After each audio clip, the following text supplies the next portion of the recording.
Welcome back, everybody, baking and pastry students. We are now 56% of the way through the semester, okay? So we're rolling up on our two-thirds mark, in the next couple of weeks. So every week is worth about 6%, and I don't count, like, the week of Thanksgiving. It's only 2 days, and I don't count Christmas break. Other than that, every other week counts. And so we only have handful of weeks for labs. You got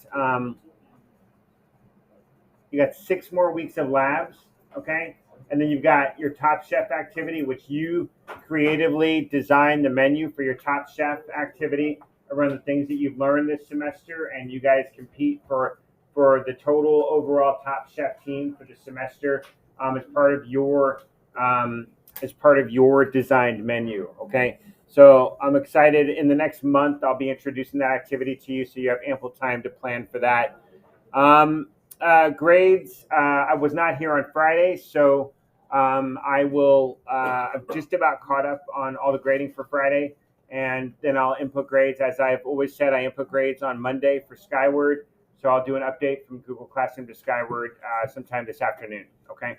So if you want to get your Ruby done today and get that into me, you're welcome to do that. You'll have time after we get done mise en placing. All you're going to do is make your dough today and then get it back in the bin and into the refrigerator, okay?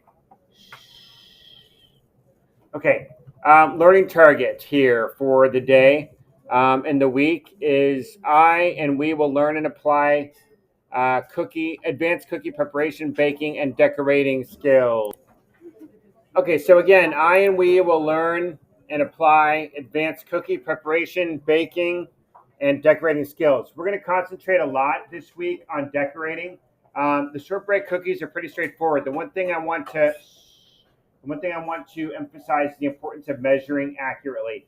You end up with a good shortbread cookie if you measure it, accurately. You're leveling everything, you're sifting properly, or whatever the recipe is calling for. You need to make sure you do that accurately in order to get the proper outcome. Okay. And so you'll make the dough today, and you'll divide it. I believe the recipe says divide it into 2 balls. You'll wrap those with saran wrap, and you'll chill them. And then tomorrow, I have cutters that I'll have in a bin sitting right here. Okay, you can even pick out your cutters. I'll get it at the end of lecture today. If you want to plan for tomorrow and pick out your cutters in advance, you're welcome to do that. Okay, so content is in Google Classroom. All right, again, we're doing decorated shortbread cookies. You've got one unit 10 in Ruby to submit to me this week. And the biggest thing I'd say about the most important ingredient when it comes to either cake or cookie decorating, an unsuspected ingredient is patience. Okay, and I used to do some cake decorating back in the day, and I got to be honest with you, I finally just figured out that I don't have the patience for it. I did some wedding cakes and some bridal showers and some different things. I started getting into it, bought a lot of tools, really leaned into it, and just noticed it was extremely frustrating because it's very detail oriented. When you're getting into like 000 tip string work, and I competed in an all-army culinary arts competition where I did a cake decorating category, and I learned a ton. But I literally noticed that I don't have the patience that's required. You have to be sort of analytical, like you like math, you like measuring, you like baking, and then sometimes it's transferable to. I also have the aptitude to be slow and methodical. And that's the type of personality that's required when you get into cake and cookie decorating. But I have a video that I'll show later in the week of a friend of Miss Bowman who came in during COVID and did a cake decorating via Zoom cookie decorating demo, and I'll show that tomorrow when you guys are baking your cookies. But the idea is high level of creativity and high order thinking, right? Having themes, understanding those themes, and how to design to accommodate those themes, having the necessary tools and the specialty tools that you need, thinking about seasonality, like right now, what type of cookies, if you had made cookies last week, what might have you made? What theme? Huh? What happened last week? Yeah, Halloween, right? So we might have been doing something for Halloween, and now you're moving into like a Thanksgiving theme, and so or winter theme. I don't know if you do cookies with rain on them. Cookies that are shaped like snowflakes will come in January and February. So seasonality, Valentine's, all those types of things are things to think about, and just personal, familial types of celebrations, birthdays, bridal showers, weddings. If you think about what's blown up with uh, what's the cookie place, you guys? Crumble, right? And granted, Crumble isn't as detailed as this, but cookies in the last 10 years have really migrated to a high degree of difficulty, and people really enjoy having them for events now. And you can even get machines that will print on top of your cookie, so you can have happy birthday or welcome or whatever on the cookie. So there's a lot of technology that's evolving in that space right now. And then there's two consistencies that you'll do for the icing this week. Okay, so we'll do icing for the edge of the cookie. Okay, that's called the border. Okay, and that border is going to be icing that's like toothpaste consistency. And it's important to remember you want to have some icing left over that's toothpaste consistency. Then you want to thin it a little bit more, and you're going to be looking for that flooding that's going to go inside the toothpaste consistency icing to fill and flood the cookie. And that's going to be like shampoo or conditioner consistency. That's the way to liken it to a viscosity that I think is clear. So we'll do a handful of colors, okay, just primary colors, and then you guys can mix and match. You don't want to mix and match too much icing because then we run out, but you'll have an opportunity to mix and match and put the icings. You'll put icing into these bottles right here, okay, for the flooding, okay. So these are flooding bottles. So you'll put the icing inside of these, and then you'll fill, okay, the cookie up. You'll want to put your icing inside the pastry bags that we used last week in order to do that toothpaste consistency border work on the cookies, okay. And then you'll do the outline, you'll let it dry, and then the goal is for them to sit overnight on. We'll do our decorating for you guys here in period 3. We'll do our decorating on Wednesday. In period 4 and 5, we'll do our decorating on Thursday. Preferably let the cookies cure just on sheet pans or in your bin overnight, and then the next day the icing will be nice and hard. All right, so I'm going to show you just some pictures here. Okay, you can see the degree of difficulty.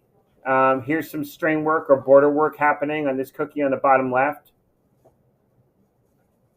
And here's a quick sort of overview, and then we're going to jump right into mise en place, okay?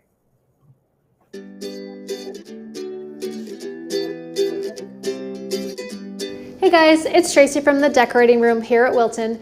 Today I'm going to show you how to cover a cookie with thinned royal icing or how to flood a cookie with icing, which are basically the same thing. Now we want a cookie with crisp outlines and icing that dries to a smooth, hard finish. And this tutorial uses our cookie icing recipe, which is our thinned down royal icing. Now make sure to check out that video first, where I will walk you through making a medium consistency for outlining and a thin consistency for flooding a cookie. Now this is essential because we will be using the outline and the flood method, which is very beginner friendly. Now piping an outline will create a dam to hold the thin icing in place, which will prevent your icing from running down the sides of your cookie. Decorated cookies look so impressive, and it might look a little intimidating for beginners. The thing is, it's actually very easy once you learn the right techniques. I'm going to give you the best tips from the decorating room so that you can start decorating cookies like a pro. Now before we decorate, I want to show you a quick tip for filling a bag with thin consistency icing.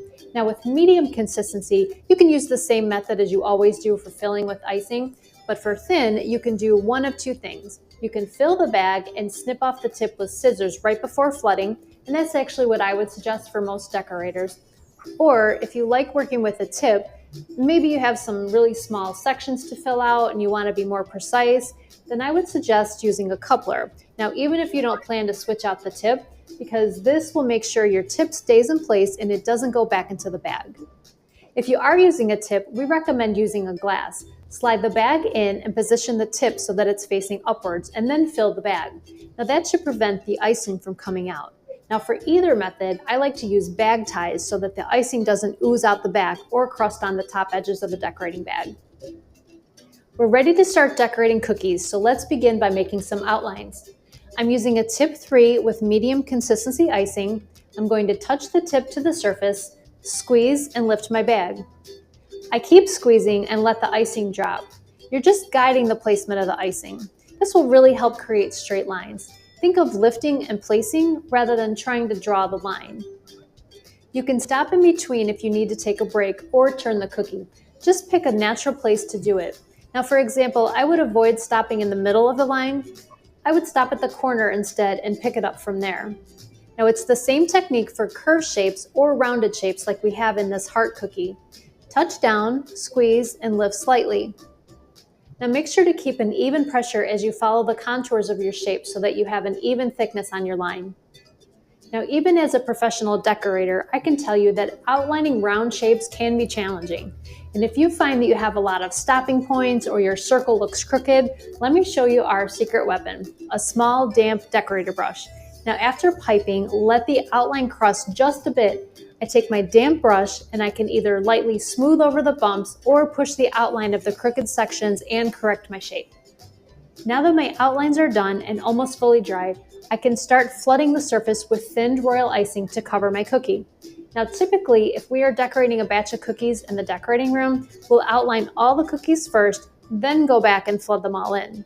Now make sure that you're working on a level surface and think about where you're going to dry your cookies.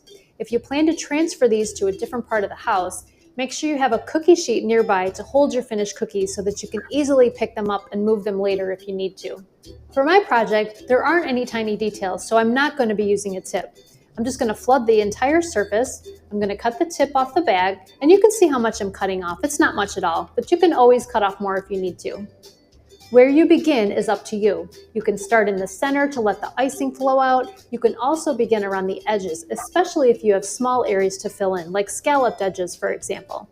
Now, either one is okay, but keep your icing flow continuous. Don't work from one side and then jump to the other side of the cookie. This is what we call keeping the edges wet.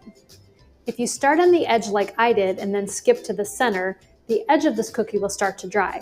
So by the time the icing from the edge meets that center puddle, you won't have a smooth finish because the edge will have already started to dry. Before you start flooding a cookie, always check that you have enough icing in your bag to flood it entirely. If you have to stop and fill another bag, your icing edges will definitely start to dry. Now to be safe, if you're doing a lot of cookies, fill a couple bags to have on hand. Here's another important tip. Keep the tip down and as close to the surface as possible while you are flooding. This will prevent any air from getting trapped under the icing. And that trapped air creates sections that will look sunken and your surface will look very uneven. Now, getting into the habit of keeping the tip down is an easy way to avoid that. An issue I hear a lot from beginners is their iced cookies look flat once they set. Thinned icing has quite a bit of water, and once it dries, that water will evaporate and won't look as full, so it could be that your icing is too thin. Here's another tip. Overfill your icing just a bit until it looks a little puffy. This is what we call pillowing. And this is why the outline is so useful. As I'm overfilling the cookie, watch how the outline acts like a dam. It holds that extra icing really well.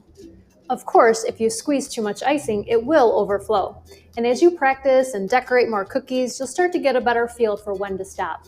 And if you're doing this for the first time, I would recommend baking extra cookies, but don't worry too much because your mistakes are all edible and delicious. Immediately after flooding a cookie, I like to make sure that the icing flows into all the corners and merges with the outline. I like to use the etching tool from our cookie decorating tool set, but you can also use a toothpick. However, the etching tool has a finer tip, making it easier to pop air bubbles than a toothpick. I also like to lightly tap the cookie on the surface a couple times. This will further smooth out your surface and encourage any trapped air bubbles to come up. Just be sure not to tap too much or your icing could overflow the outline. You can leave the cookies as is, or you can use any wet on wet techniques that you want before drying. Here are some simple ones that you can do while your icing is still wet. You can use a different color, thin consistency icing and pipe dots or lines all over. And the colors and the designs will level with the icing, but it will still look defined. It's not going to bleed in. You can also take your etching tool and manipulate these dots and lines. You can drag them with the etching tool or the comb, or you can make random circular motions to create a marble design. Once your cookies are flooded, pick them up very carefully. Try not to tip them. Place them in a cool, dry place uncovered, and I wouldn't store them in a cabinet. They need enough circulation to air dry. Humidity. Yeah, you'll put your cookies on a sheet pan. You'll put them up above your station on Wednesday, okay? And then they'll be there, and then on Friday when you come back, you can eat them. Right? Humidity is the enemy of royal icing, and it won't dry properly in humid conditions. If you can't avoid it, you can place your cookies in an oven with a light on or on the lowest heat setting to dry your cookies. Now, if you do this, you'll actually get a shiny finish. Another way to dry and get a shiny finish is by drying your cookies in front of a fan. Just rotate them every hour or so for the first couple hours. Let your cookies dry, preferably overnight, but about 8 hours should be enough. If you are using a lot of red or black icing color, just know that it might take your icing a little bit longer to dry. These cookies are the perfect canvas for holidays, theme parties, or personalized designs. Now, once this dries thoroughly, you can pipe decorations on top, you can paint with lemon extract and icing color, you can add color dust or pearl dust, add brush embroidery, or you can even use the metallic cake paint set. We have tons of cookie decorating projects for all skill levels on Wilton.com, so make sure. All right, that walks you through, sort of gives you an overview. What I'd like you to do is read your recipe, wash your hands, squeeze the floss day one. We can get our dough made up, all right?